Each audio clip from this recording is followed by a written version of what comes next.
Hello and welcome dear student.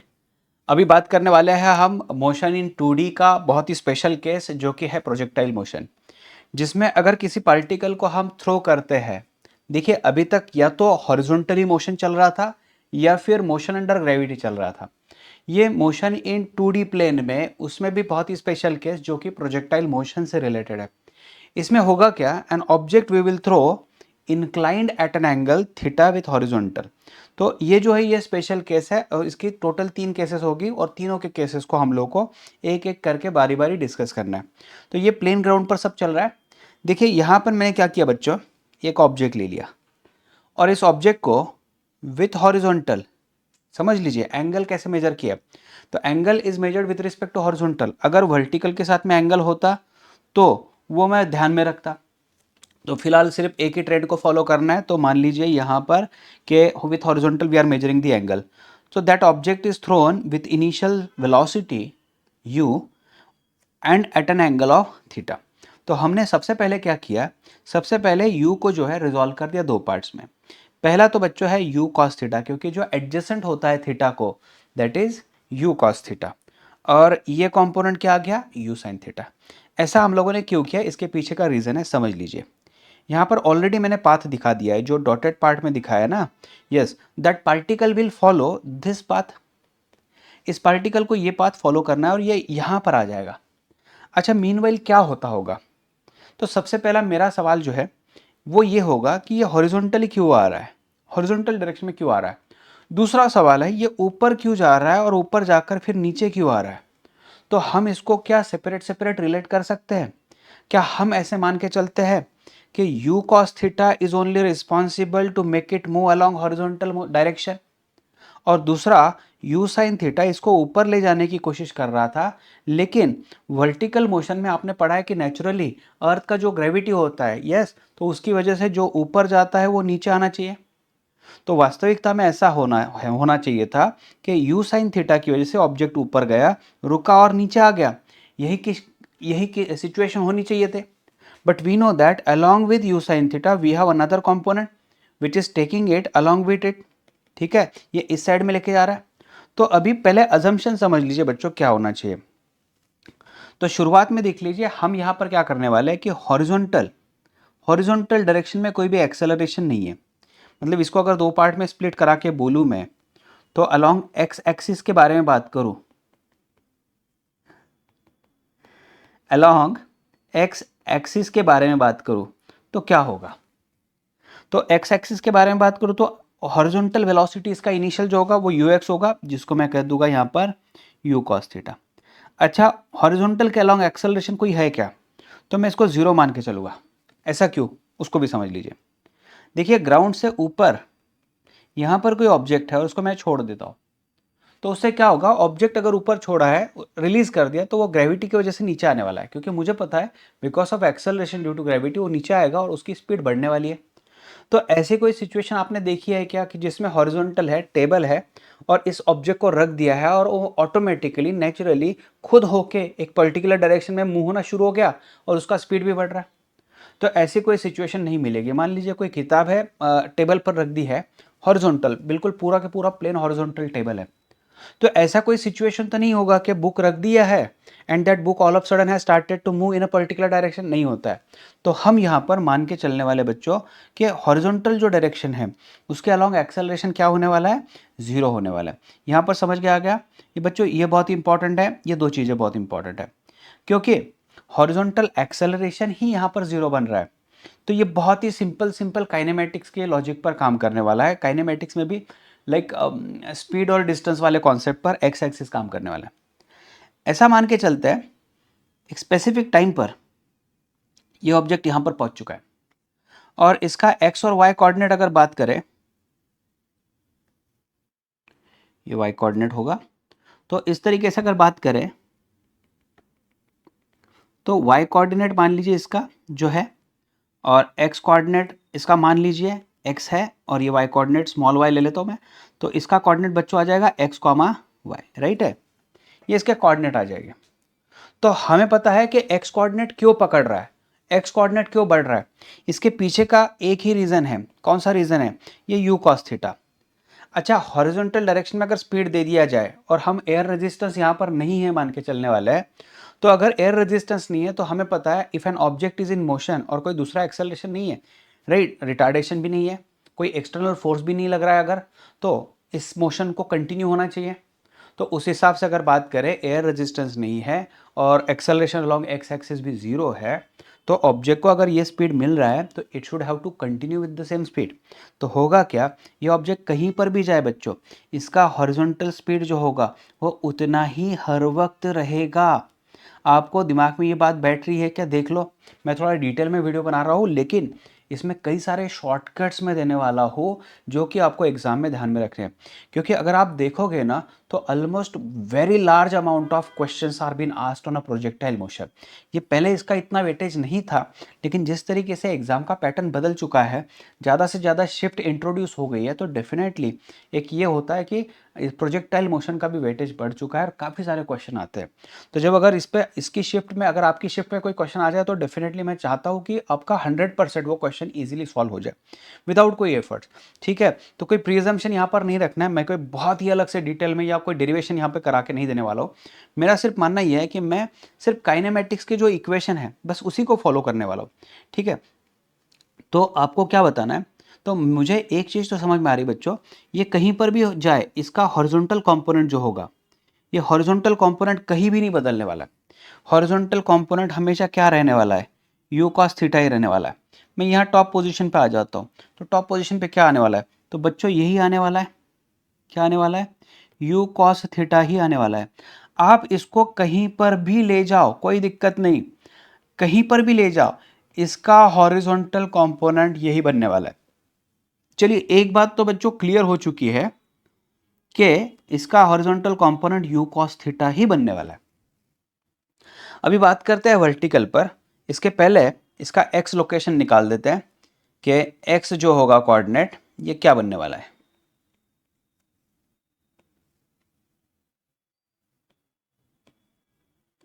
चलिए, तो x coordinate के बारे में बात करते हैं। तो एक्स इज इक्वल टू कितना आ जाएगा, तो u x into any time t, right, यही होने वाला है। तो x can be equal to u x की जगह पर लिख देता हूँ मैं u cos theta multiply by t, right. तो जब मुझे ज़रूरत पड़ेगी तो मैं टी की जगह पर x by u cos theta लिख सकता हूँ। ठीक है, ये तो कर सकते हैं हम लोग। चलिए, इसकी ज़रूरत पड़ने वाली है तो इसको रख देता हूँ मैं यहाँ पर। आगे बढ़ते हैं बच्चों, ये एक तरीके से हो गया अलोंग एक्स एक्सिस का। ठीक है, अलोंग वाई एक्सिस क्या हो रहा है, क्योंकि मुझे पता है कि वर्टिकल कोई ऑब्जेक्ट अगर मैं थ्रो करता हूँ तो इनिशियली अगर बात करें तो बहुत ही स्पीड से मैंने थ्रो कर दिया। ये ऑब्जेक्ट जैसे जैसे ऊपर जाने वाला है तो इसका स्पीड घटने वाला है, और जितना ऊंचाई पर जाएगा इसका स्पीड और घटेगा। एक मोमेंट आ जाएगी बच्चों जिसमें ये ऊपर जाकर रुक जाएगा, इसके ऊपर ये नहीं जाने वाला। तो आपको कोई ऐसी सिचुएशन यहाँ पर दिख रही है क्या, तो यस, मुझे तो दिख रही है। ये एक सिचुएशन है टॉप मोस्ट पोजिशन की। तो टॉप मोस्ट पोजिशन में मुझे यहाँ पर बच्चों दिख रहा है कि इसका वर्टिकल वेलोसिटी ऑब्वियसली जीरो होना चाहिए।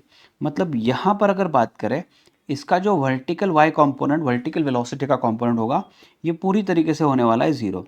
तो इसको आपको ध्यान में रखना है, ये काफ़ी इंपॉर्टेंट होगा क्लू हमारे लिए।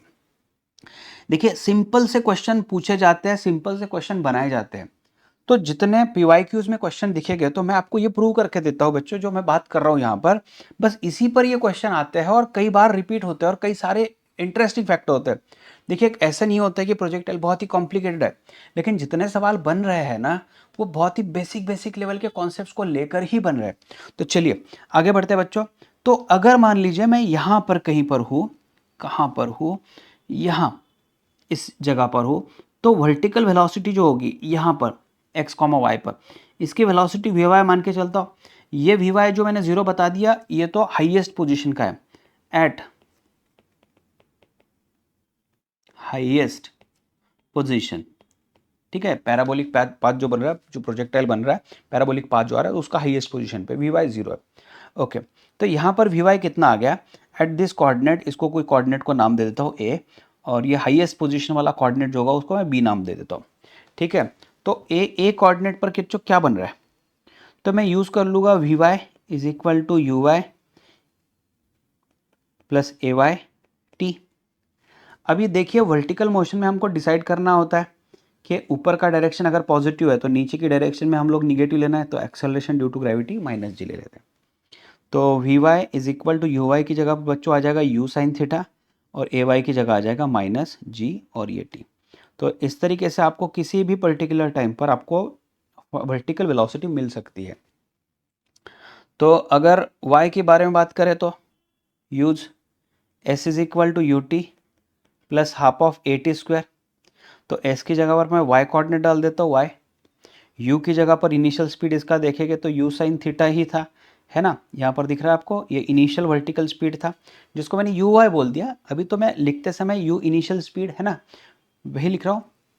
तो क्या आ जाएगा u साइन थीटा t, और यहाँ पर आ जाएगा minus half of ji t square. ये क्वाड्रेटिक इक्वेशन बन गया यहाँ पर।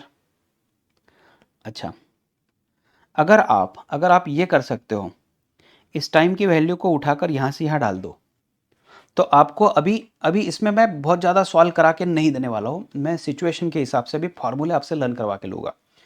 तो बच्चों बहुत ही इंपॉर्टेंट रिजल्ट जो आता है ये आप देख सकते हो, आपकी 11th स्टैंडर्ड की जो बुक होगी उसमें से आप फाइनल सॉल्यूशन निकाल सकते हो। तो जो मैं देने वाला हूँ अभी वो शॉर्टकट्स हो गए कई सारी। तो अगर मैं इसका इस्तेमाल कर लेता हूँ y में, टाइम का इस्तेमाल कर देता हूँ, तो मुझे जो फाइनल रिजल्ट मिलने वाला है वो मिलने वाला है equation of trajectory, equation of trajectory. और बच्चों क्या मिलने वाला है, तो मुझे इक्वेशन ऑफ ट्रेजेक्टरी मिलने वाला है y इक्वल टू, समझ लो ध्यान से, x tan theta minus g x square by नीचे 2u square cos square theta. ये बहुत ही इंपॉर्टेंट होता है, आपको ये ध्यान में रखना ही पड़ेगा एनी हाउ। तो इसको लर्न कर लो बच्चों, मैं तो बोलूँगा लर्न कर लो, काफ़ी इंपॉर्टेंट होगा, क्वेश्चन भी इस पर आए हैं। तो फॉर्मूला क्या है इक्वेशन ऑफ ट्रेजेक्टरी का, y equal to x tan theta minus g x square by 2u square cos square theta. अभी दो टेक्निकल टर्म पर काम करते हैं हम, इसका ही इस्तेमाल या अलग अलग इक्वेशन का इस्तेमाल करके रेंज का फॉर्मूला आपने कहीं निकाला होगा। रेंज क्या होता है, तो मैं range r is equal to लिख देता हूँ। रेंज क्या होता है दिखाता हूँ मैं यहाँ पर, पार्टिकल यहाँ से प्रोजेक्ट किया है ना, कोई भी पाथ फॉलो करो, पैराबोलिक पाथ यहाँ पर आ गया है, तो यहाँ से होकर ये यहाँ तक बच्चों पहुँच गया। तो हॉरिजॉन्टल डिस्टेंस जो है ये मैक्सिमम हॉरिजॉन्टल डिस्टेंस है, क्योंकि जब इसका जर्नी स्टार्ट हुआ तो ये आगे आगे बढ़ रहा है, लेकिन जब ये नीचे ज़मीन पर आ गया तो ये यहाँ पर आ गया। ये मैक्सिमम हॉरिजॉन्टल डिस्टेंस है, उसी को हम क्या कहते हैं, रेंज कहते हैं। तो वापस एक बार रिपीट कर लो, मैक्सिमम हॉरिजॉन्टल डिस्टेंस, इसको रेंज कहा जाता है।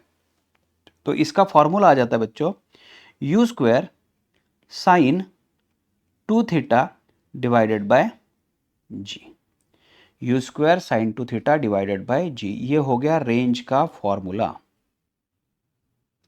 राइट। तो इसमें भी कई सारी चीज़ें होगी जो मैं इसको आपको दिक्कत ना आए इसलिए करवा के देता हूँ। तो साइन 2 थीटा को भी अगर एक्सपांड कर दे तो r can be equal to u square sine 2 theta, मतलब 2 sine theta cos theta divided by यहाँ पर जी। मैं इसमें माइनर मॉडिफिकेशन कर देता हूँ, ये 2 अलग निकाल देता हूँ, जी अलग निकाल देता हूँ, और मैं u साइन थीटा और u कॉस थीटा को अगर अलग कर दूं तो आपके लिए जो इम्पॉर्टेंट है, कभी नहीं भूलना है इसको, कभी नहीं भूलना। तो रेंज का ये फॉर्मूला जो कि शॉर्ट में आ जाएगा 2, तो u साइन थीटा को समझ लो, u साइन थीटा को आपने यू वाई बोला था, ठीक है, 2 u y multiply by u cos theta को हमने क्या बोला था, यू एक्स, और ये डिवाइडेड बाय जी। बच्चों ये शॉर्टकट होगा हमारे लिए कई सारे सम सॉल्व करने के लिए। तो होता क्या है, मैं क्या करता हूँ, अगर कोई क्वेश्चन इससे रिलेटेड आ जाए तो मैं ये सोचता हूँ, मैंने इसको थ्रो किया था u से, अलॉन्ग विथ हॉरिजॉन्टल अगर थीटा दिया है, तो इसको रिजॉल्व कर दो, तो ये आ गया बच्चों, ये ग्राउंड को पैरेलल, जिसको हमने ux बोला है, तो ये ग्राउंड को पैरेलल कंपोनेंट, और ये कंपोनेंट परपेंडिकुलर टू ग्राउंड। तो रेंज कितना बन रहा है, रेंज देखिए दोनों पर डिपेंड है, दोनों कंपोनेंट पर डिपेंड है। तो 2 यू वाई मतलब vertical component, u x horizontal component divided by g, इसको ध्यान में रखना है, ठीक है। फिर दूसरा जो होगा, फिर रेंज पर भी हमको और थोड़ी चीजें आगे और डिस्कस करना है डिटेल में। आगे क्या करता हूं बच्चों वो समझ लो। रेंज की वैल्यू मैक्सिमम कब होगी, तो रेंज की मैक्सिमम वैल्यू कब होगी, क्योंकि ये भी और एक उसमें इंपॉर्टेंट टॉपिक है। तो रेंज की मैक्सिमम वैल्यू होगी यू स्क्वायर डिवाइडेड बाई जी। अच्छा ऐसा क्यों होगा, क्योंकि मुझे तो यहाँ बहुत ही क्लियर दिख रहा है, क्योंकि रेंज के फॉर्मूले में साइन आ रहा है। तो अगर साइन की वैल्यू मैक्सिमम हो जाए तो ऑटोमेटिकली उसके साथ वाली जो वैल्यूज होगी वो मैक्सिमम बढ़ेगी, क्योंकि साइन के अलग अलग नंबर होते हैं और साइन एज अ मल्टीप्लायर यहाँ पर दिया गया है। तो इसका मतलब ये हो गया बच्चों कि साइन 2 थीटा का मीनिंग होना चाहिए 1। तो ये कैसे पॉसिबल है, तो साइन 2 थीटा, तो 2 थीटा ये एंगल जो होगा ये बच्चों होना चाहिए 90 डिग्री, मतलब थीटा होना चाहिए 45 डिग्री। तो इससे आगे अभी आपका एंट्रेंस का और एक क्वेश्चन तैयार हो गया, वो क्या हो गया, अगर आपको ऑब्जेक्ट को लार्ज डिस्टेंस पर थ्रो करना हो, अगर आपको ऑब्जेक्ट को लार्ज डिस्टेंस पर थ्रो करना हो तो you should have to throw it at an angle of 45 degree with horizontal, ठीक है। तो ये रेंज मैक्सिमम के लिए हो गया। फिर नेक्स्ट दो पॉइंट्स को मुझे कवर कराना है, वो क्या करना है वो समझ लो। फिर आता है बच्चों मैक्सिमम हाइट का, मैक्सिमम हाइट, ये मैक्सिमम हाइट समझ लो क्या है। मैं यहां से यहां तक अगर डिस्टेंस मेजर करूं, जमीन से लेकर ऊपर तक अगर डिस्टेंस मेजर करूं, तो देखिए ना, क्या इसको मैं हाइट मैक्सिमम बोल सकता हूं, एच, यस बोल सकता हूं। क्योंकि क्या हो रहा है ना, क्योंकि क्या हो रहा है समझ लो इसको, ये जैसे जैसे ऊपर जा रहा है ये वाई देखिए इसका बढ़ रहा है बढ़ रहा है बढ़ रहा है बढ़ रहा है, और ये सबसे ज़्यादा है। फिर यहाँ से देखिए ना इसका वाई कम हो रहा है कम हो रहा है कम हो रहा है कम हो रहा है, और ग्राउंड पे वापस आ गया। तो इससे क्या हो रहा है, वाई जो है मैक्सिमम वर्टिकल डिस्प्लेसमेंट जो था वो यहाँ पर ज़्यादा है, इसी को मैं मैक्सिमम हाइट कर दूंगा। देखिए ये ऊपर तो जा रहा है लेकिन अलग अलग हाइट इंक्लूड कर रहा है, तो सब हाइट्स में ये सबसे ज़्यादा मैक्सिमम हो गया। तो इसके लिए फॉर्मूला जो है ये दे देता हूँ मैं डायरेक्टली, तो h is equal to u square sine square theta divided by 2g। तो बच्चे यहाँ पर गड़बड़ कर देते हैं, लर्न करने की कोशिश करते हैं, मैं इसको भी शॉर्ट कर देता हूँ। तो क्या करना है समझ लो, h इज इक्वल टू, तो मैं लिख देता हूँ यू साइन थीटा इस ब्रैकेट का square divided by 2g, right. You sine theta इस ब्रैकेट का स्क्वायर डिवाइड बाय 2g। तो यू साइन थीटा क्या था, तो यू साइन थीटा बच्चों देख लीजिए यू वाई है ना, ये वर्टिकल कंपोनेंट वापस से देख लीजिए, मैं दिखा देता हूँ यहाँ पर you why you sine theta है ना। तो यू वाई इसका स्क्वायर डिवाइडेड बाय क्या कर देना है 2g कर देना है। ये हो गया आपका हाइट का formula, maximum height attained by the body, right बच्चों, ठीक है। और लास्ट में अभी टाइम ऑफ फ्लाइट वाला कॉन्सेप्ट मुझे करवाना है, तो इसके लिए जगह थोड़ा कम बन रहा है, तो मैं यहाँ पर नोट डाउन करा के देता हूँ। टाइम ऑफ फ्लाइट क्या होगा, तो वो समझ लो, पार्टिकल यहाँ से यहाँ तक पहुँच गया, यहाँ लैंड हो गया, तो इसने हवा में टोटल कितना टाइम गुजारा है, कितना समय गुजारा है, उसके बारे में बात करते हैं। तो that will be called as time of flight. तो टाइम ऑफ फ्लाइट बच्चों आता है, इसका फॉर्मूला लर्न कर लो, 2u sine theta divided by g, right है। या फिर शॉर्टकट 2u साइन थीटा, वापस से अभी आपको पता है यू वाई डिवाइडेड बाय जी। तो बच्चों ये फॉर्मूला यहाँ पर बन चुका है, राइट, ये फॉर्मूला यहाँ पर बन चुका है। तो ये आ गया टाइम ऑफ फ्लाइट का फॉर्मूला। तो क्या है ना, टाइम ऑफ फ्लाइट से रिलेटेड क्वेश्चन पूछ सकते हैं। अच्छा एयर रेजिस्टेंस निग्लेक्ट कर रहा है तो क्या होता है, यहाँ से यहाँ तक बढ़ने वाला टाइम ये टाइम ऑफ असेंड होता है, और यहाँ से यहाँ तक आने वाला टाइम जो है बच्चों ये टाइम ऑफ डिसेंड होता है। तो time of ascend is equal to time of descend is equal to, तो टोटल टाइम ऑफ फ्लाइट मुझे जो मिल रहा है, टोटल टाइम ऑफ फ्लाइट जो मुझे मिल रहा है यहाँ पर 2u साइन थीटा बाई जी है। तो इसका हाफ हाफ कर दो, जितना समय ऊपर जाने में लगा है उतना समय ऊपर से नीचे आने में लगा होगा। सो ये फॉर्मूला आ गया time of ascend equal to time of descend u sine theta by g, right. तो आई होप यहाँ तक तो बढ़िया से चल रहा होगा। इससे कुछ रिलेटेड अगर क्वेश्चन मिलता है जो पीवाईक्यूज में है तो वो पहले सॉल्व कर लेंगे, और उसके बाद में और कई सारे हिंट्स मुझे आपको देने हैं ताकि आप इजीली क्वेश्चंस को सॉल्व कर सको। लेकिन एक चीज़ और मैं नोट डाउन कराना चाहूँगा यहाँ पर, आपने अगर देखा होगा तो एक अकेला रेंज अगर बात करें तो इसमें ही ये हॉरिजॉन्टल कंपोनेंट आ रहा है, मतलब सिर्फ रेंज है जो हॉरिजॉन्टल कंपोनेंट पर भी डिपेंड है, क्योंकि ऑब्वियसली इसको यहाँ से यहाँ तक बढ़ते जाना है। लेकिन अगर आप सोचो तो हाइट जो है बच्चों, मैक्सिमम हाइट के बारे में बात करें तो यस, मैक्सिमम हाइट के बारे में बात करें तो it entirely depends on what, vertical component, जो कि ग्राउंड को परपेंडिकुलर कंपोनेंट दिख रहा है, इस पर डिपेंड है। टाइम ऑफ फ्लाइट में भी अगर आप देखो तो you sine theta by g, तो यू साइन थीटा मतलब यहाँ पर देख लीजिए यू आई कॉम्पोनेंट पर डिपेंड है। तो टाइम ऑफ फ्लाइट और मैक्सिमम हाइट, ये दो चीज़ें जो दिख रही है मुझे, ये वर्टिकल जो कंपोनेंट है इस पर डिपेंड है, परपेंडिकुलर टू ग्राउंड पर, इस टाइप के केस में। राइट, ठीक है बच्चों, चलिए आगे देखते हैं। अगर आपके फॉर्मूले आपने लिख लिया होगा, मैं ऐसा एक्सपेक्ट करके चलता हूँ कि आप इसको लिख ले एक बार, और अगर ज़रूरत पड़ती है तो यस, मुझे यहाँ पर भी एक पॉइंट यहाँ पे नोट डाउन करना पड़ेगा, देना पड़ेगा कि क्या होता है ना। यहाँ देख लीजिए बच्चों, ये इसका वेलोसिटी होगा और यहाँ पर कोई एंगल आ गया, मान लीजिए इसको मैं अल्फ़ा बोल देता हूँ, मैं थोड़ा कलर चेंज करवा देता हूँ ताकि और आसानी हो जाए। ठीक है, तो यहाँ क्या हो रहा है ना, इस सिचुएशन में क्या हो रहा है, आपके पास वर्टिकल वेलोसिटी है और हॉरिजॉन्टल वेलोसिटी भी है और ये अल्फ़ा मिल रहा है। तो मुझे एक चीज़ तो क्लियर है, अगर मैं v cos अल्फ़ा निकालता हूँ तो मैंने वापस से आपको यही बोला है कि ये जो हॉरिजॉन्टल कंपोनेंट है ये कभी भी नहीं बदलने वाला। तो आपको और एक एंट्रेंस के हिसाब से और एक क्लू पॉइंट मिल रहा है। ये क्या मिल रहा है, आप कहीं पर भी ये अल्फा बीटा गामा कोई भी एंगल मिलो, उस समय की जो वेलोसिटी होगी, उस समय की वेलोसिटी का ये जो कंपोनेंट होगा, आप उसको उस नॉमिनल टाइम के लिए लिख सकते हो कि v cos अल्फा है, but we know that it is not changing, so you can clearly write v cos alpha equal to u cos that theta, और फिर इसको आप सॉल्व कर सकते हो जो रिक्वायरमेंट के हिसाब से होगा। ठीक है, चलिए तो बच्चों क्वेश्चन पर काम कराते हैं। यस, सॉरी, हाँ, तो इसमें राइट, तो कुछ शॉर्टकट्स भी अभी मैं देने वाला हूँ, जैसे जैसे हम लोग क्वेश्चन करेंगे उसमें कुछ शॉर्टकट इंक्लूड होते जाएगी। तो सबसे पहले इस क्वेश्चन को देख लो, two projectiles A and B are thrown with initial velocities, यहाँ पर दिया है 40 और 60 metre per second at an angle 30 degree and 60 degree with horizontal. तो इसको देखिए, मैं आपको स्ट्रिक्टली बता रहा हूँ कि इस पर कॉन्सेंट्रेट करना है कि एंगल इन्होंने क्या बताया। अगर मान लीजिए अगर ये मुझे एंगल विथ वर्टिकल बताते तो मैं क्या करता, मेरी तो पूरी थ्योरी जो है मैंने जो 11th में पढ़ ली है, वो पूरी थ्योरी में मैं पढ़ा हूँ कि हॉरिजॉन्टल के साथ एंगल चाहिए।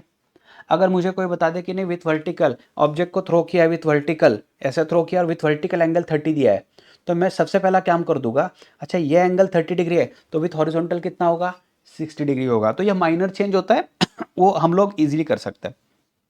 तो इसमें भी क्या करें, इसमें देख लीजिए क्या होगा, क्वेश्चन पूछा गया है रेंजेस के बारे में, रेशियो ऑफ देयर रेंज। तो रेंज का फॉर्मूला याद कीजिए, R is equal to u square sine 2 theta divided by g था बच्चों, है ना, 2 sine 2 theta divide by g. तो रेंज जो है वो प्रोपोर्शनल है यू स्क्वायर पर और साइन ऑफ 2 थीटा पर भी। तो देख लीजिए मैं यहाँ पर r1 बाय r2 लिख देता हूँ। तो इसका पहले का स्पीड है 40, तो 40 और दूसरे का जो स्पीड है 60। मैं इंडिविजुअल स्क्वायर करने की बजाय यहाँ पर इनके स्क्वायर ऐसे डाल देता हूँ। फिर साइन ट्वाइस, तो पहले का एंगल है 30 तो 2 इंटू 30, और नीचे साइन 2 इंटू यहाँ पर देख लीजिए 60। तो ये आ गया बच्चों, यहाँ पर देख लीजिए 2/3 इसका स्क्वायर आ गया और साइन 60 आ गया और यहाँ पर साइन 120 आ गया। ठीक है, तो आपको ट्रिग्नोमेट्री अच्छे तरीके से पता होगी। जैसे कि साइन 120 है, can be written as sine 180 minus 60, है ना। तो अगर ऐसा है तो ये सेकंड क्वाड्रेंट में भी है, इसका कन्वर्शन जो होगा वो साइन 60 ही होगा। ठीक है, तो ऑब्वियसली साइन 120 का कन्वर्शन साइन 60 आ रहा, तो ये दोनों ऊपर कैंसिल हो रहे हो। तो कैंसिल अगर हो रहा है तो obviously r1 divide by r2 की वैल्यू 2 का स्क्वायर 4 और यहाँ पर 3 का स्क्वायर हो गया 9। तो 4/9 आंसर मिलना चाहिए, आई होप सो। यहाँ पर ट्राई करते हैं 153 का आंसर क्या है, मैं एक बार चेक कर लेता हूँ। ये आंसर मिल चुका है, 153 का ये आंसर मिल चुका है, राइट। चलो आगे, यहां पर नेक्स्ट क्वेश्चन दिया है। यहां पर क्या बताया गया है कि two projectiles are projected 30 degree and 60 degree with horizontal. तो चलो हॉरिजॉन्टल है, मतलब मैं जो पढ़ा हूँ वो सही है। सेम स्पीड, इन्होंने स्पीड सेम दे दी है, लेकिन क्वेश्चन क्या पूछा है, ratio of maximum height attained by two projectiles respectively. अच्छा ये नोट डाउन करो बच्चों, मैं क्या है ना, मैं इंटेंशनली ये क्वेश्चन ला रहा हूँ कि देखिए ना, ये 2023 का है और ये भी क्वेश्चन अगर आप नोट करो तो 2023 का है। मतलब क्वेश्चन कॉम्प्लिकेटेड नहीं पूछ रहा है, तो आपको जितने फार्मूले हैं वो याद करने पड़ेंगे, राइट करना पड़ेगा। देखिए जब हम लिखते हैं, लिख कर देखते हैं, तो ही ब्रेन को हमको समझता है कि ये परफेक्ट हो रहा है। Unless and until you are too much intelligent कि आपने एक बार देख लिया और फार्मूला आप कभी याद नहीं, मतलब भूल नहीं रहे हो। तो मैं चाहता हूँ, मैं सोचता हूँ कि ये प्रैक्टिस अगर जितनी ज़्यादा हो तो आप इजीली उस चीज़ को अंडरस्टैंड कर सकते हो, समझ सकते हो। तो रिपीटेशन ही एकमेव यहाँ पर जो है जिससे हम लोग परफेक्ट हो सकते हैं और एग्ज़ाम क्रैक कर सकते हैं, ईजिली क्रैक कर सकते हैं। तो बच्चों हाइट के बारे में पूछा है, तो वापस से देख लीजिए, हमारा फॉर्मूला रिवाइज हो जाएगा। यहाँ पर हाइट का जो फॉर्मूला था h is equal to u square sine square theta divided by 2g, या फिर h प्रोपोर्शनल टू हम लोग साइन स्क्वायर थीटा दे सकते हैं, तो इजी हो जाएगा ये। तो इनका रेशो बताइए बच्चों क्या होगा। मैं लिख देता हूँ h1/h2 इज इक्वल टू, इसको अंदर डाल देता हूँ, साइन थीटा 1 और साइन थीटा 2 इस ब्रैकेट का स्क्वायर। कोई अगर बच्चे कंफ्यूज हो जाओगे तो यहाँ पर लिख देता हूँ मैं बच्चों, कैसे है ना, इसको कैसे लिया मैंने, h proportional to sine square theta, मतलब साइन थीटा ब्रैकेट का स्क्वायर भी आप कर सकते हो, लिख सकते हो। अननेसेसरी इसको साइन स्क्वायर थीटा को कैसे सॉल्व करना है वो मत सोचिए। तो sign square theta can be sine theta that bracket entire square. तो कितना आ गया बच्चों, यहाँ पर देख लीजिए, साइन 30 और ये आ गया साइन 60, राइट, इनका स्क्वायर आ गया। तो साइन 30 तो मुझे पता है ये 1/2 होता है, और साइन 60 जो है ये √3/2 होता है, इनका स्क्वायर कर दिया, 2 कैंसिल हो गया, तो ये 1/3 आना तय है। तो रिजल्ट यहाँ पर 1/3, मतलब बी आंसर होना चाहिए 156 का, 156 का बी आंसर है। ठीक है बी आंसर है, करेक्ट आ रहा। यस, तो 154 के लिए अभी मैं आपको ट्रिक पढ़ाने वाला हूँ, उसको समझ लीजिए। तो 154 के लिए ट्रिक पढ़ाना है, तो उसके पहले मैं आपको यहाँ पर दिखा देता हूँ एक थोड़ा स्लाइड में, यहाँ पर समझ लीजिए क्या करना है। हमारा इक्वेशन ऑफ ट्रेजेक्ट्री था बच्चों y equal to x tan theta minus g x square by 2u square cos square theta 50% झालेलं आहे साइन स्क्वायर थीटा, राइट। तो x tan theta minus g x square by 2u square cos square theta, इसने डरा दिया मुझे। y equal to, अगर मैं यहाँ पर एक्स टेन थीटा बाहर निकाल देता हूँ, ये क्या होता है ना, जिस रूम में मैं लेक्चर बना रहा हूँ उसमें मैं अकेला ही हूँ और मैं एकदम से सोच लिया किसने बात कर लिया यहाँ, ठीक है। चलो एक्स टेन थीटा बाहर निकालते हैं, तो ये आ गया 1 माइनस, राइट। तो आप इसको अगर रीअरेंज करते हो वाकई अच्छे तरीके से एक्स टेन थीटा को निकाल के, तो आप ये कर सकते हो। आप एक बार प्रैक्टिस करके देखो, और ज़रूर नहीं है क्योंकि अभी लास्ट मिनट रिवीजन चल रही है, तो आप अभी अगर हर एक चीज़ को प्रूफ में निकाल के देखोगे तो उसकी कोई ज़रूरत नहीं पड़ेगी बच्चों। इसका रिजल्ट आ जाता है एक्स डिवाइडेड बाय आर, इसका रिजल्ट आ जाता है एक्स डिवाइडेड बाय आर। ये इसको समझ लो आप, इसको समझ लो आप। तो y equal to x tan theta in bracket 1 minus x by r. एक एग्जाम्पल के तौर पर देखते हैं, जैसे कोई अगर मुझे देता है y इक्वल टू, तो ऐसे इमेजिन करके चलते हैं हम यहाँ पर, y इक्वल टू मान लीजिए 4 tan theta minus 4 tan theta, और 4 tan थीटा इंटू एक्स ले लेते हैं, या फिर ऐसा ले लेते हैं। मैं अभी एग्जाम्पल तैयार कर रहा हूँ यहाँ पर, जैसे नहीं होना चाहिए, तो कोई एग्जाम्पल मिल जाए तो देख लूँ मैं एक बार, क्योंकि ऐसे नहीं होना चाहिए। तो y इक्वल टू मान लीजिए 4x minus x square by 16, चलो ये ले लेता हूँ एग्जाम्पल, ये आ जाएगा y इक्वल टू मैं लिख देता हूँ 4x minus x square by 16, ठीक है। y equal to 4x minus x square by 16 मैंने ले लिया।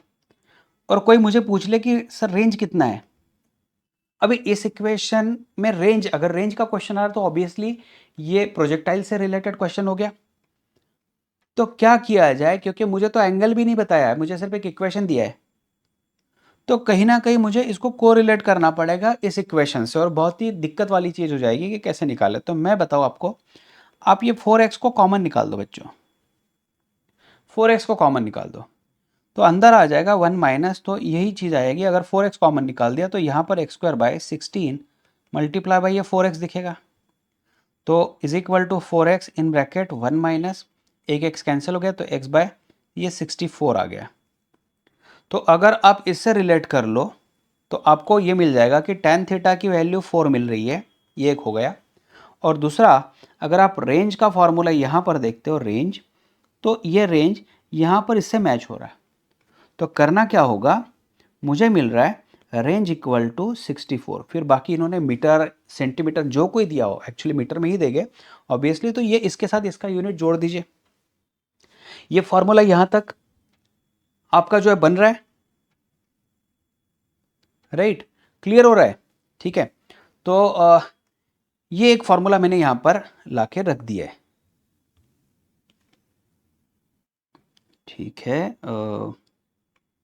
कहाँ गया फॉर्मूला, यस। तो क्वेश्चन को देख लेते हैं, यहाँ पर इस क्वेश्चन को ट्राई करते हैं, क्या करना है देख लो। A trajectory of projectile projected from ground y equal to x और एक्स स्क्वायर बाय 20 दिया। Maximum height attained by projectile will be, अच्छा मैक्सिमम हाइट के बारे में पूछा गया, ठीक है।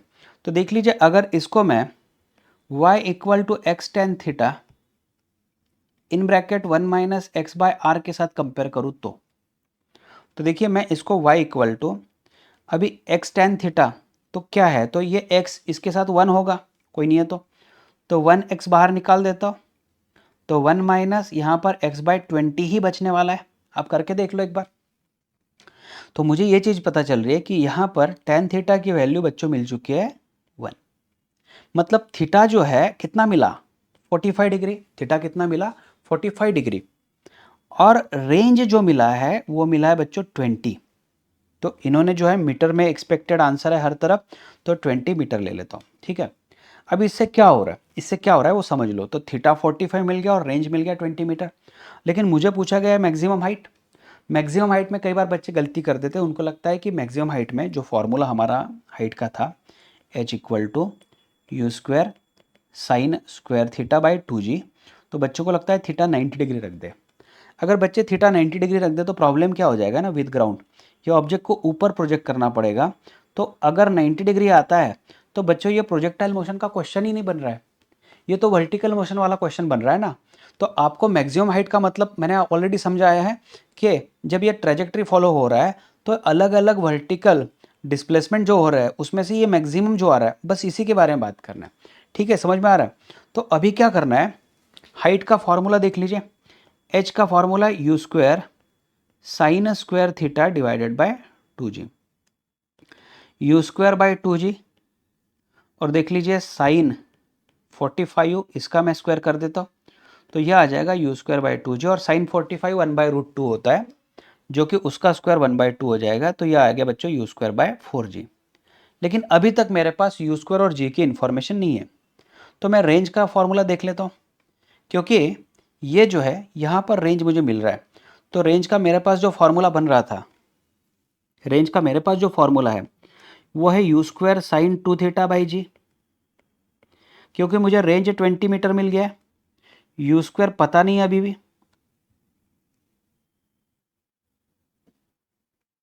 राइट। तो यू स्क्वायर अभी तक मुझे पता नहीं है, तो मैं क्या करता हूँ, यू स्क्वायर वैसे ही लिख देता हूँ, जी भी वैसे लिख देता हूँ, लेकिन साइन ऑफ थीटा तो 45 था, तो साइन ऑफ 2 थीटा साइन 90 हो गया। तो मुझे एक चीज़ पता चल गई, साइन 90 तो बच्चों 1 हो गया, तो यू स्क्वायर बाई जी का मीनिंग मैं 20 ले सकता हूँ। तो फिर वापस से यहाँ पर आ जाते हैं, यहाँ से यहाँ ले लेता हूँ मैं इसको, थोड़ा दिख जाएगा। तो h इज़ इक्वल टू 1/4 और यू स्क्वायर बाई जी जो दिख रहा है, यू स्क्वायर डिवाइडेड बाई जो जी दिख रहा है, उसकी जगह पर मैं 20 रख सकता हूँ। तो चलो 20 रख देता हूँ। तो ये 5 मीटर मिल चुका है मुझे, 5 मीटर। चलिए अभी इसका आंसर ढूंढते हैं 154 का। डी आंसर है correct.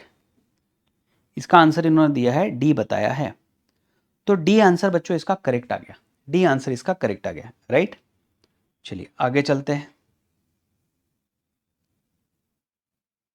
Yes, range of projectile projected at angle 15 degree.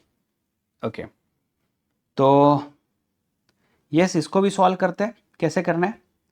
तो सबसे पहले इन्होंने जो जो चीज़ें बताई है उस पर थोड़ा हाईलाइट कर देते हैं। Range at an angle of 15 degree with horizontal is 50 metre. तो जब 15 डिग्री पर थ्रो किया होगा पार्टिकल को तो रेंज 50 मीटर मिला। A projectile is projected with same velocity, ठीक है, at an angle of 45 degree with horizontal, range will be, ठीक है। तो पहले रेंज R1 जो था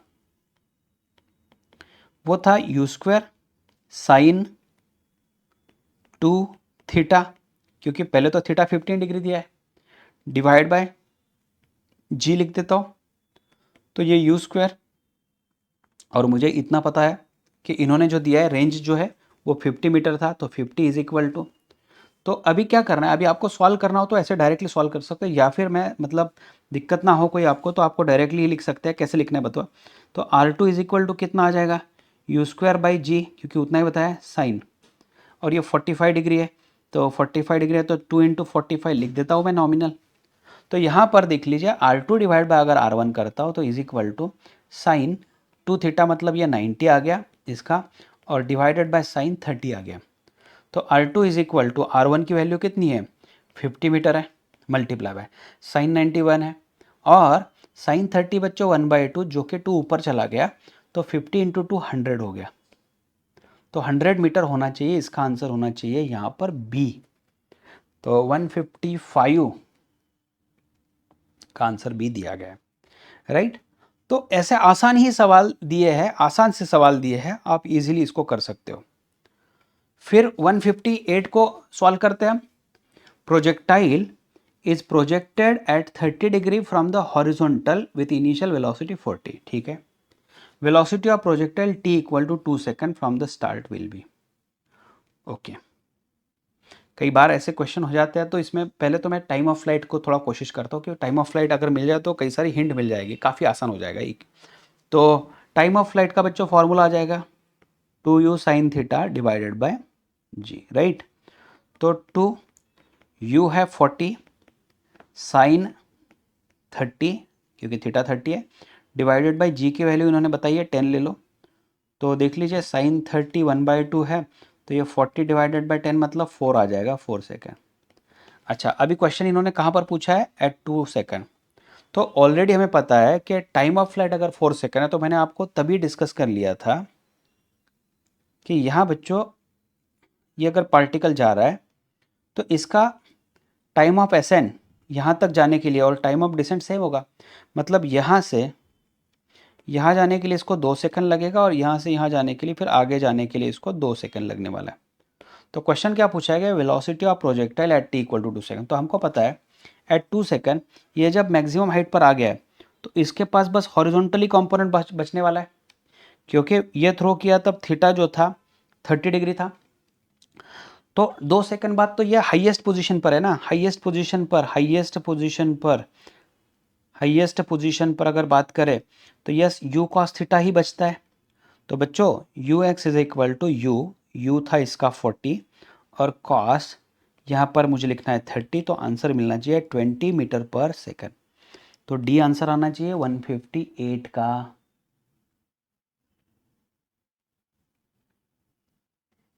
इसने बी दिया है, कुछ गड़बड़ हो गया, सॉरी। cos 30 एक बार देख लो, एक बार cos 30, एक्सट्रीमली सॉरी, cos 30, तो 40 cos 30 √3/2 2, तो बच्चों यह आ गया 20√3, राइट। राइट, चलिए 20√3, ठीक है। आगे बढ़ते हैं। यस, अभी ऐसे कुछ क्वेश्चन है हॉरिजॉन्टल प्रोजेक्शन के, उसके पहले और कोई पॉइंट्स है मेरे पास जो मैं आपके साथ क्लियरली डिस्कस कर लूँ। यस, कॉम्प्लीमेंट्री एंगल का सबसे पहले हम लोग डिस्कस कर लेते हैं।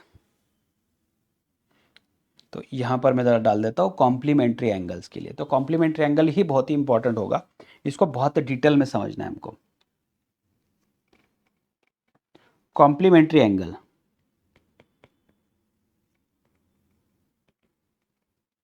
तो कॉम्प्लीमेंट्री एंगल में होता क्या है? कॉम्प्लीमेंट्री एंगल में क्या होता है समझ लो। जैसे कि कोई यहां से मैं पार्टिकल को प्रोजेक्ट कर रहा हूं, तो पार्टिकल यहां पहुंच चुका है। वापस से किसी और एंगल पर मैं प्रोजेक्ट करता हूं और पार्टिकल वहीं पर जाकर पहुंच रहा है। समझ लो, पार्टिकल को मैंने प्रोजेक्ट किया पहले और फिर बाद में प्रोजेक्ट किया। तो क्या किया मैंने, एग्जैक्टली क्या किया? एक ऐसी सिचुएशन आती है बच्चों जिसमें पार्टिकल वहीं पर जाकर गिरने वाला है जो पहला पार्टिकल गिरा था। तो इसके लिए बेसिक कंडीशन क्या है? तो हमको इस पर ध्यान रखना है कि जो प्रोजेक्शन मैंने किया है, ये प्रोजेक्ट किया है विद इनिशियल वेलोसिटी u। तो अगर ये मेरा एंगल थीटा है और फिर मैंने पार्टिकल को प्रोजेक्ट किया विथ सेम स्पीड u, और अगर ये एंगल 90 माइनस थीटा है, तो हमें रेंज सेम मिलने वाला है। तो हमें रेंज सेम मिलने वाला है, इन दो एंगल्स को कहा जाता है कॉम्प्लीमेंट्री एंगल। एग्जाम्पल के तौर पर मैं अगर बताऊं आपको, तो देख लीजिए, अगर मैं थीटा लेता हूं 15 डिग्री, 15 डिग्री विथ ग्राउंड अगर मैं थ्रो करता हूं, तो यह ऑब्जेक्ट जहां पर गिरने वाला है उसी जगह पर ऑब्जेक्ट गिरेगा, उसी स्पीड से अगर मैं ऑब्जेक्ट को थ्रो करूं, लेकिन कितने एंगल पर? 90 minus theta, that is equal to 90 minus 15, कितना हुआ बच्चों?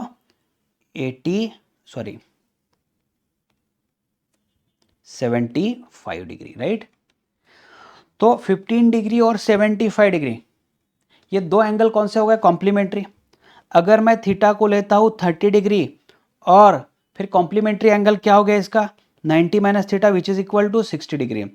मतलब अगर अगर मैं ऑब्जेक्ट को स्पीड मैंने फिक्स करा दिया, ऑब्जेक्ट को अगर 30 डिग्री विथ हॉरिजॉन्टल थ्रो करता हूं या फिर उसका complementary 90 minus 30 that is 60 degree, तो इन दोनों केसेस में ऑब्जेक्ट का रेंज जो होगा सेम होगा।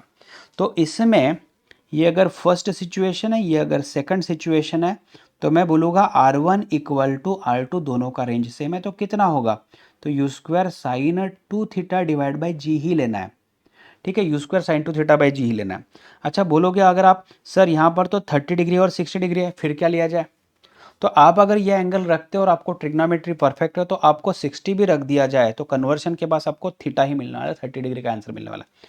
तो मोस्टली क्या करते हैं, ये दोनों एंगल जैसे है, जैसे जैसे यहाँ पर 30 और 60 डिग्री दिख रहा है, तो मैं छोटा वाला एंगल ले लूँगा और उससे आंसर निकाल दूंगा।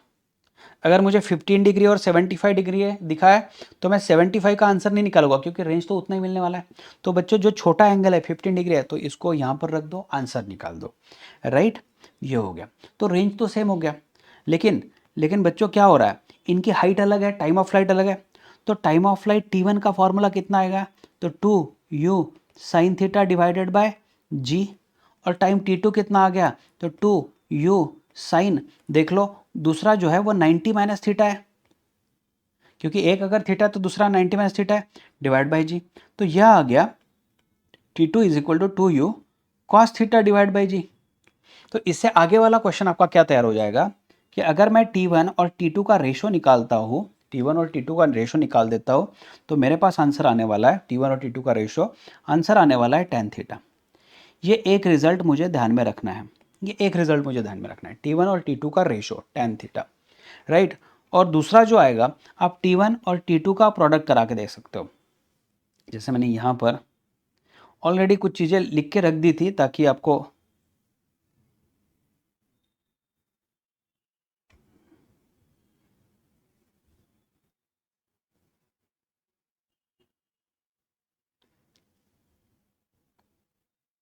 ठीक है, इनके रेशो पूछे जाते हैं और देखिए ये मैं यहाँ पर दे दिया है, मैंने ऑलरेडी दे दिया, आपको क्या करना है मैं इसीलिए आपको बता रहा हूँ क्योंकि इसमें सॉल्व करने में अभी कोई दिक्कत नहीं है, लेकिन जो टाइम जाने वाला है बहुत ही टाइम कंजम्पशन जाएगा, तो हम लोग फॉर्मूले पर डायरेक्ट काम करते हैं और उसके रिजल्ट पर रखते हैं, रिजल्ट देखते हैं एक बार।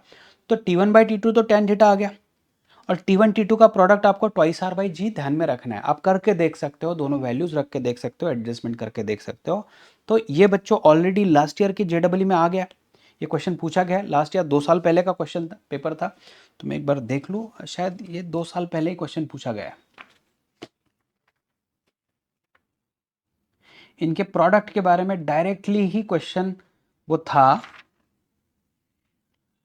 हाँ 2019 में इस तरीके का क्वेश्चन पूछा गया है, 2019 में पूछा गया, ठीक है। तो 2019 का क्वेश्चन है, कोई बात नहीं, आप एक बार देख लीजिए, आपके पास PYQs होगा और इसमें कोई सॉल्विंग वाली केस नहीं थी, डायरेक्टली इन्होंने T1/T2 का रेशो पूछा। अच्छा, तो दूसरा देख लीजिए, अगर रेंज के बारे में बात करें तो, क्योंकि सॉरी हाइट के बारे में, तो H1 का फॉर्मूला आ जाएगा U² sign square theta divided by 2G, और H2 कितना आ जाएगा, H2 आ जाएगा U² साइन स्क्वायर, यहाँ पर बच्चों 90 minus theta divided by 2G, तो ये U² cos square theta divide by 2G आ जाएगा। तो वापस से H1 और H2 का अगर रेशो ले लेता हूँ तो वह आ जाएगा tan स्क्वायर थीटा, कितना आ जाएगा बच्चों, tan स्क्वायर थीटा आ जाएगा।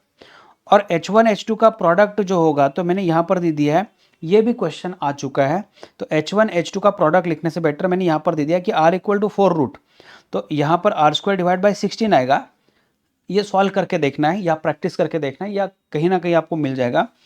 तो R², R can be equal to 4 root H1 H2, तो ये रिजल्ट डायरेक्ट लर्न करा के रख दो, ये कॉम्प्लीमेंट्री एंगल से रिलेट होता है। तो मैंने यहाँ जैसे बताया बच्चों, देखिए 15 का 75 आ जाएगा कॉम्प्लीमेंट्री, 30 डिग्री के लिए 60 डिग्री आ जाएगा कॉम्प्लीमेंट्री, और जो बड़ा वाला एंगल है ना, उसके लिए टाइम ऑफ फ्लाइट ज़्यादा लगने वाला है। मतलब अगर मैं 15 और 75 को ट्रीट करता हूँ तो 15 डिग्री वाला जो है, मतलब जिसको प्रोजेक्ट किया है 15 डिग्री पर, है ना, वो पहले पहुँच जाएगा, और जिसको 75 डिग्री पर प्रोजेक्ट किया है, क्योंकि उसको ज़्यादा एयर में टाइम स्पेंड करना पड़ रहा है, तो इसको ज़्यादा टाइम। तो अगर मान लीजिए क्वेश्चन पूछा जाए कि 30 डिग्री और 60 डिग्री दो एंगल्स पर मैंने ऑब्जेक्ट को प्रोजेक्ट कर दिया, तो मुझे पहले एक चेक करना है, ये तो कॉम्प्लीमेंट्री एंगल बन रहा है, 30 डिग्री और 60 डिग्री, है ना, विथ हॉरिजॉन्टल कॉम्प्लीमेंट्री बन गया, तो रेंज तो सेम बन गया। फिर अभी मुझे इसको सॉल्व नहीं करना है। अगर क्वेश्चन पूछा जाए कंपैरिजन वाला कि H1 H2 में कौन बड़ा है, तो जिसका एंगल छोटा है उसका हाइट भी छोटा है, जिसका एंगल बड़ा है उसका हाइट बड़ा है, और जिसका हाइट ज़्यादा बड़ा है तो उसको टाइम भी ज़्यादा लगने वाला है ऊपर से नीचे आने के लिए, ठीक है। तो ये कुछ लॉजिक होता है, इसको आपको नोट डाउन करना है। चलिए, तो इस पर बच्चों क्वेश्चन जो हो गए यहाँ पर आते हैं। The maximum vertical height, okay चलिए ये ठीक है, देखते हैं, ये क्वेश्चन थोड़ा अलग है, पहले इसको करा देते हैं। Two objects are projected with same velocity, ठीक है, u, however at different angles alpha and beta, alpha plus beta 90 दिया है, तो ये एक दूसरे के कॉम्प्लीमेंट्री एंगल हो गए। Ratio of horizontal range of first object to that of second object, तो इसमें तो सॉल्व ही नहीं करना है, ये 1:1 इसका आंसर आ गया, ठीक है, ये कॉम्प्लीमेंट्री एंगल्स है। और दूसरा है क्या कॉम्प्लीमेंट्री एंगल से, कोई मैंने शायद कवर किया था, अभी नहीं दिख रहा यहाँ पर, लेकिन होगा, तो पहले उसको करा लेते हैं।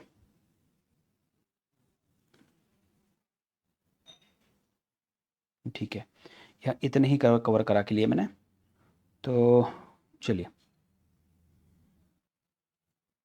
यहाँ कुछ होगा, ये इसका होना है, चलिए ठीक है, ये सॉल्व तो कर लेते हैं।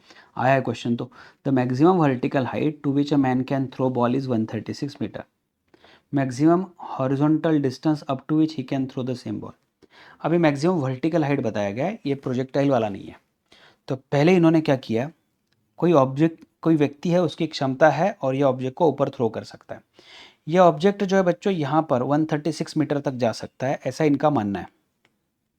तो हम लोग 1D मोशन जो ग्रेविटी वाला चल रहा था उसके हिसाब से बात करते हैं, तो v² minus U² equal to twice AS के बारे में बात करते हैं, तो ये फाइनली रुक जाएगा ऊपर जाके, minus U² equal to twice of A का मतलब मैं -G ले लेता हूँ, तो -G और S है 136, तो U² का मीनिंग आ जाएगा, ये देख लीजिए कितना आ गया, तो बहुत बड़ा नंबर बन रहा है, ठीक है। तो भी देखते हैं हम लोग।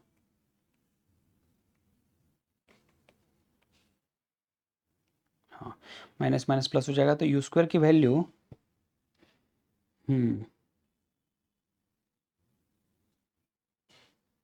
ठीक है।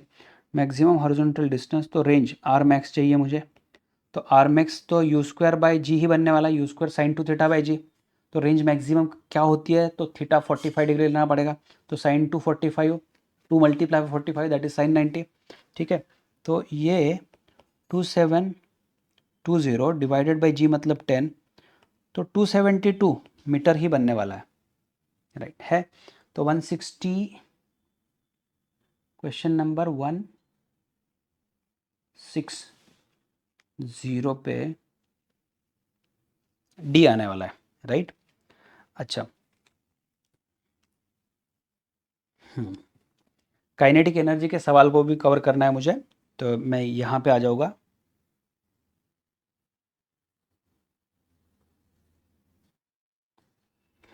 चलिए, यस, ये चीज़ रहेगी, ये बहुत इंपॉर्टेंट है।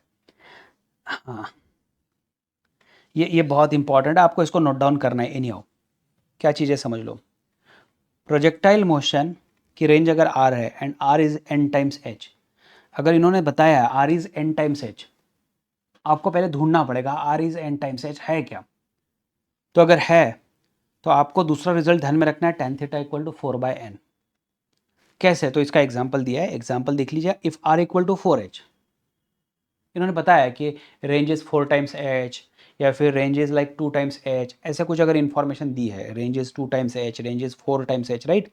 तो उस समय क्या करना है देख लीजिए ना, अगर रेंज इज 4 टाइम्स एच, तो R equal to n h के साथ अगर कंपेयर करूँ, तो एन की वैल्यू बच्चों मुझे 4 मिल गई है, और क्वेश्चन पूछा जाए कि at what angle the object is projected, तो आपको ये रिजल्ट यूज़ करना है। तो देखिए tan 4/4 इक्वल टू 1, तो tan थीटा इक्वल टू 1 अगर आता है तो थीटा 45 डिग्री मिलने वाला है। मैंने दूसरा भी क्वेश्चन यहाँ पर कवर कराया है, उसको भी समझ लो। अगर मुझे कोई ऑड क्वेश्चन पूछा जाए कि range is like √48 of H, तो ये तो ऑड क्वेश्चन हो गया, लेकिन इस तरीके से मैनेज कीजिए, देख लीजिए इसमें कोई ना कोई क्लू छुपा होता है। तो यहाँ पर मुझे मिल गया 4√3, राइट, इसको भी लिख सकते हैं। तो n की वैल्यू में 4√3 का इस्तेमाल अगर करूँ, तो tan थीटा 4/n, n की वैल्यू 4√3, तो 4 कैंसिल हो गया, तो 1/√3 है ना। थीटा इक्वल टू 30 डिग्री मिल चुका है। चलिए, मुझे जिस पार्ट पर आना था, ये तो कॉम्प्लीमेंट्री मिल चुका है, ये बहुत ही इंपॉर्टेंट है, मोस्ट इंपॉर्टेंट बोल दूंगा मैं इसको, ये बस करके ही रखना है, एनी हाउ करके रखना है बच्चों। फिर आगे आता है एनर्जी ऑफ प्रोजेक्टाइल। यस, क्योंकि जब हम ऑब्जेक्ट को थ्रो कर रहे होते हैं यहाँ से, और काइनेटिक एनर्जी या पोटेंशियल एनर्जी, हालांकि ये क्या है, ये स्केलर क्वांटिटीज है, इसको समझ लो, स्केलर है, ये वेक्टर नहीं है। तो अननेसेसरी यहाँ पर इनिशियल स्पीड यू है, तो इसको अननेसेसरी रिजॉल्व मत करो कि you cos theta you sine theta में। तो यहाँ पर बच्चों देखिए ग्राउंड पर है, तो ग्राउंड का पोटेंशियल, रेफरेंस पोटेंशियल एनर्जी मैं जीरो मान के चलता हूँ, ग्राउंड का रेफरेंस पोटेंशियल एनर्जी मैं जीरो मान के चलता हूँ। तो अगर ग्राउंड का रेफरेंस पोटेंशियल एनर्जी जीरो है, ग्राउंड का रेफरेंस पोटेंशियल एनर्जी अगर जीरो है, तो करना क्या है समझ लो। काइनेटिक एनर्जी यहाँ पर अगर ऑब्जेक्ट को थ्रो कर दिया, तो हाफ एम यू स्क्वायर, यह आ गया, और पोटेंशियल एनर्जी जीरो है। अच्छा, ये जब मैक्सिमम हाइट तक पहुंच चुका है, क्योंकि हमें पता है ये जो इनिशियली स्पीड u था, तो इसमें वर्टिकल कंपोनेंट तो कम हो गया, और यहाँ पर बचा कितना u cos थीटा। तो मैक्सिमम हाइट पर अगर आप बात करते हो, तो काइनेटिक एनर्जी घट चुका है, लेकिन जीरो नहीं हुआ है, लेकिन जीरो नहीं हुआ है, इसको समझ लो, जीरो नहीं हुआ है मैक्सिमम हाइट पर। तो ये u cos थीटा, इसके पास अभी भी काइनेटिक एनर्जी है, इसी वजह से ये हॉरिजॉन्टल जा रहा है। तो काइनेटिक एनर्जी देखिए half m u cos theta का स्क्वायर, तो u square cos square theta, तो हाफ एम यू स्क्वायर जो था तो ऑलरेडी के था, और कॉस थीटा का स्क्वायर, तो ये आ गया बच्चों के डैश इक्वल टू के कॉस स्क्वायर थीटा, इसको ध्यान में रखो। फिर क्या है, उस हाइट तक पहुंच चुका है, तो उस हाइट पर इसकी पोटेंशियल एनर्जी कितनी है, तो एम जी एच, और एच का value square sine square theta by 2g, जी और जी कैंसिल हो जाएगा, सॉरी जी और जी कैंसिल हो जाएगा, फिर रह गया है कितना, तो हाफ एम और यू स्क्वायर और साइन स्क्वायर थीटा। तो potential energy in terms of के साइन स्क्वायर थीटा मिल चुका है, राइट। टोटल एनर्जी कितना है, तो आप कहीं पर भी ग्राउंड से लेकर कहीं पर भी जाओ, कॉन्जर्वेशन ऑफ मैकेनिकल एनर्जी के हिसाब से बात करें, तो इसका और इसका एडिशन करवा दे आप, तो हमेशा आपको हाफ एम यू स्क्वायर ही मिलने वाला है, हाफ एम यू स्क्वायर ही मिलने वाला है, राइट। ठीक है, ओके। चलिए नेक्स्ट है, इसको तो मैं अलग स्लाइड पे ही डिस्कस करने वाला हूँ आपके साथ, लेकिन उसके पहले कुछ क्वेश्चन अगर है तो कवर कर लेते हैं।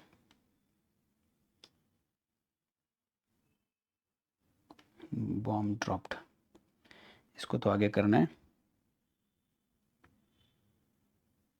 यस 171 देख लीजिए बच्चों, इसमें बताया है, पहले इसको कर लेते हैं। A person can throw a ball up to maximum range of 100 metre. Maximum range मतलब आर मैक्स जो बताया इन्होंने 100 बताया है, तो इसमें से मुझे u square sine 2 theta by g मिलने वाला था, लेकिन क्योंकि मैक्सिमम है तो मैक्सिमम के लिए थीटा की वैल्यू 45 लेना पड़ेगा। इसका मतलब ये हो रहा है कि साइन 2 थीटा जो कि साइन 45 इंटू 2 90 जो कि 1 हो गया। तो मुझे आर मैक्स का फॉर्मूला ऐसे लिखना है, it is equal to 100 which is u square divide by g. ठीक है, इतना ही लिखना है। तो क्वेश्चन पूछा गया है how high above the ground can he throw the same ball. How high above the ground can he throw the same ball. तो मुझे यू स्क्वायर जो है ये 100 into g that is equal to 1000 मिलने वाला है। अच्छा ये क्वेश्चन थोड़ा सा और देख लीजिए कैसा है। How high above the ground मतलब ये रेंज वाला कॉन्सेप्ट नहीं, ये जो है ये मैक्सिमम हाइट ऐसे अबव द ग्राउंड मतलब वर्टिकल मोशन वाला कॉन्सेप्ट आया। तो एच का फॉर्मूला अगर इस्तेमाल करते देखिए, ये इनिशियल स्पीड है, ये ऊपर जाकर वेलोसिटी 0 हो जाता है, तो इसको हम लोग करा सकते हैं v square minus u square equal to twice of a s के हिसाब से।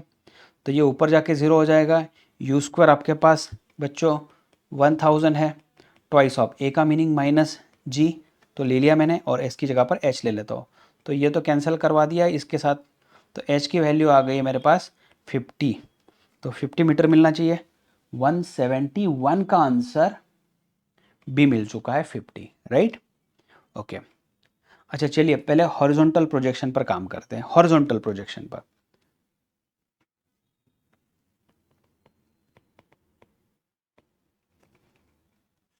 या फिर horizontal projection from top of tower, from top of tower. और ये जो होगा ये सेकंड मोस्ट इंपॉर्टेंट कैटेगरी यहां पर दी गई है। तो फ्रॉम टॉप ऑफ टावर, आप टावर यहां पर दिखा देते हैं हम लोग फिलहाल के लिए। चलिए यहां से किसी एक ऑब्जेक्ट को इनने थ्रो कर दिया, और कैसे थ्रो किया है, हॉरिजॉन्टली थ्रो किया विद इनिशियल स्पीड यू। ठीक है, इसको ऐसे थ्रो कर दिया, तो होगा क्या आगे चलकर क्या होगा, तो ये ऑब्जेक्ट जो है ये कुछ इस तरीके से पाथ फॉलो करने वाला है। तो ये यहां से यहां गिरने वाला है। ठीक है, तो कैसे गिरने वाला है वो समझ लो। तो जैसे जैसे ये आगे बढ़ेगा, एक्चुअल में अगर देखा जाए तो ये टारगेट एक ही था, इसको हॉरिजॉन्टली थ्रो कर दिया है, मतलब इसको horizontally in the sense almost plane to ground, parallel to ground, almost parallel to ground throw कर दिया। तो इसमें देख लीजिए हमेशा क्या होगा, ऑब्जेक्ट ने सीधा जाना चाहिए था। एक्चुअल में देखा जाए तो ऑब्जेक्ट ने सीधा जाना चाहिए था, लेकिन क्या हुआ, यहां पर मान के चलते हैं तो ऑब्जेक्ट वर्टिकली नीचे आ चुका है वाई से, और हॉरिजॉन्टली एक्स से आगे जाके चला गया। तो हॉरिजॉन्टल मोशन का समझ रहा था बिकॉज एक्सेलरेशन नहीं है, लेकिन क्या हो रहा है, इसका वर्टिकल वेलोसिटी अगर यहां पर चेक करें, क्योंकि थ्रो किया है हॉरिजॉन्टली, तो इसका वर्टिकल इनिशियल वेलोसिटी बच्चों 0 बन रहा है। ये बहुत इंपॉर्टेंट है, क्योंकि ये ग्रेविटी की वजह से काम कर रहा है, तो एक्सेलरेशन हम लोग प्लस ले लेते हैं, क्योंकि सारे कंपोनेंट नीचे ही है, तो एक्सेलरेशन ड्यू टू ग्रेविटी की वजह से नीचे आ जाएगा। तो करना क्या है, मैं बहुत ज़्यादा कोई सिंप्लीफाई नहीं करा के दूंगा, आपको यही चीज़ समझनी है कि हर समय इसकी हॉरिजॉन्टल स्पीड यू ही बनने वाली है। यू मतलब यू ही बनने वाली है जो उन्होंने दी है। ठीक है, तो यू बनने वाली है। अभी वर्टिकल का क्या, तो वर्टिकल कंपोनेंट बच्चों देख लीजिए, मैं आपको दे देता हूँ डायरेक्टली जीटी। ये वर्टिकल कंपोनेंट, हर समय इसकी वर्टिकल स्पीड जो है, जो जो आपको टाइम मिलेगा उस टाइम पर इसकी स्पीड जो है वो जीटी बनने वाली है। तो जैसे जैसे टाइम बढ़ेगा इसकी वर्टिकल स्पीड बढ़ते बढ़ते बढ़ते जाने वाली।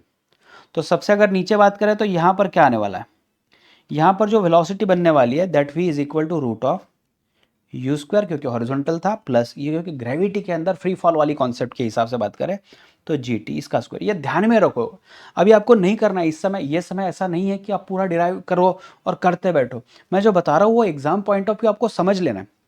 फिर दूसरी चीज़ क्या है बच्चों, यहाँ पर थीटा बन रहा है, या फिर यहाँ पर अगर बात करूँ मैं, यहाँ पर टेंजेंट निकाल दो, कोई नहीं कहीं पर भी, यहाँ पर थीटा आ गया, तो मैं कहीं पर भी निकालूँ तो मैं tan थीटा निकालना है, y axis that is g t divide by x axis u. तो अगर आपको कोई पूछता है कि भैया इसने एंगल क्या बना दिया, 10 सेकंड बाद क्या एंगल बन चुका है, मैंने तो एक ऑब्जेक्ट को है 100 की स्पीड से थ्रो कर दिया था हॉरिजॉन्टली, तो 100 के स्पीड से मैंने हॉरिजॉन्टली थ्रो कर दिया था और 10 सेकंड बाद क्या हुआ उसका, तो मैं इतना ही बात करूंगा। एंगल के बारे में अगर पूछा जाए विथ रिस्पेक्ट टू हॉरिजॉन्टल, तो yes tan theta g t divide by u करना है, राइट। और x के बारे में बात करें तो x इज इक्वल टू बच्चों u इंटू टी, क्योंकि ये चेंज ही नहीं हो रहा है। और y कितना है, तो y के बारे में बात करें y equal to s equal to u t plus half a t square के हिसाब से हाफ ऑफ यहाँ पर लेना है सिर्फ जी टी स्क्वायर। अभी समझ लो मैं क्या करने वाला हूँ, यहाँ पर जो टाइम है the time is equal to x by u, इसका भी फॉर्मूला आपको लर्न करना है, ये इंपॉर्टेंट होता है।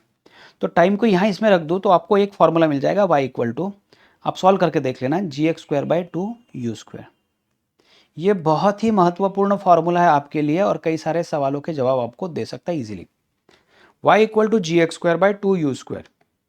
तो मैंने जहाँ तक आपको बताया हॉरिजॉन्टल स्पीड कहीं पर भी बच्चों चेंज नहीं हो रही है, ये हमेशा सेम है। चेंज कौन हो रहा है, तो नीचे की जो स्पीड है वर्टिकल स्पीड है, ये बढ़ते जा रही है। और एंगल थीटा भी चेंज हो रहा है, जैसे भी हो, मैंने थीटा ही दिखाया हर तरफ लेकिन समझने के लिए। तो tan theta g t divided by u करना है, right. Y equal to half g t square, यह फ्री फॉल वाली है, s equal to u t plus half a t square, तो यू जो होगा वर्टिकल, तो आप बोलेंगे यू तो है, ये हॉरिजॉन्टल था, मैं वर्टिकल के बारे में बात कर रहा हूँ। तो वर्टिकल स्पीड इसका इनिशियल 0 था जब इसको ड्रॉप किया गया, ठीक है। तो इसका कोई क्वेश्चन जो मैं आपको अभी अभी बात कर रहा था मैं आपसे, वो क्वेश्चन कहाँ मिल जाए, yes. A bomb is released. A bomb is released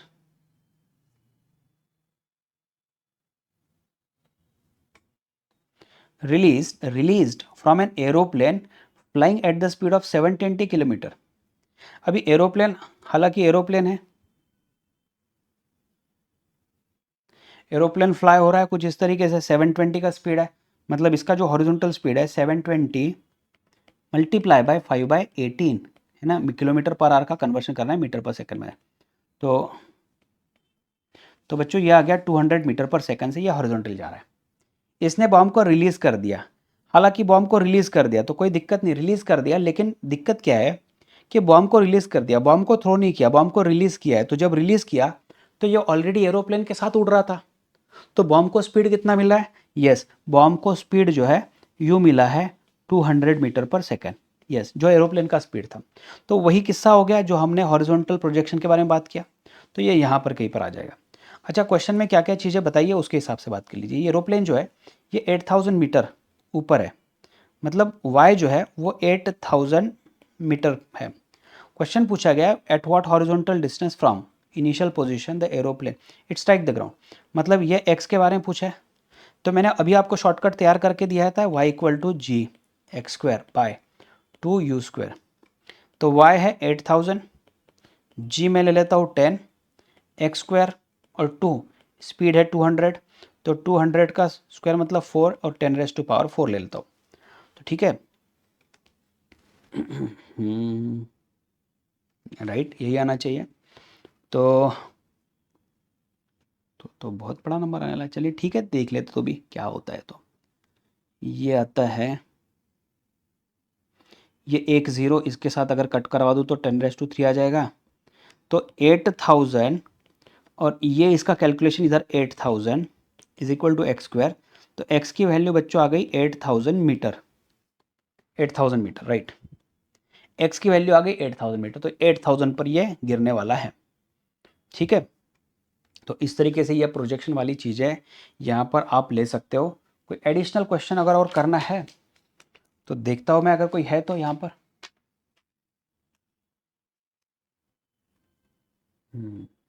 almost कई सारी कैटेगरीज तो मैंने कवर करा के लिए है, एनर्जी वाला भी क्वेश्चन कवर करा के लिया मैंने, काइनेटिक एनर्जी वाला हाईएस्ट पोजीशन पर, तो कर सकते हैं आप, राइट। चलिए और कोई क्वेश्चन देख लेता हूँ मैं, क्वेश्चन के हिसाब से ही डिस्कशन करना है। PYQs ही बच्चों इंपॉर्टेंट होते हैं, PYQs पे ही काम करना है, राइट। ठीक है, चलिए लेक्चर को रोक देते हैं अभी यहाँ पर।